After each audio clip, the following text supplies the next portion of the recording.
I mean, a lot of the shapes and the kind of focus and the kind of held head, the way the head was held. I mean, I think it was his interpretation or his synthesizing of what he had seen in all of his travels.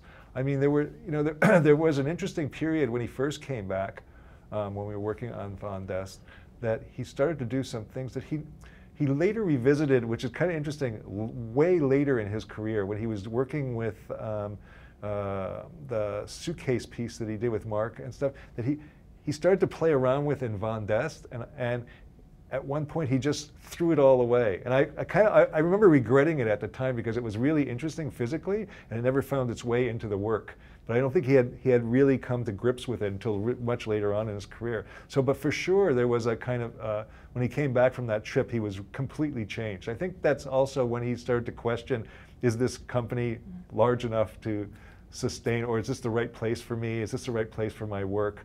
I think that last trip that he made before he came back to do that work was really a time when he was revealing himself to himself, you know. So it's for sure that you really felt that he was on a voyage when he was working on this piece, and that the kinds of aesthetic that he was looking for was a reflection of what he had gone through in the past year or 6 months, I guess he was gone.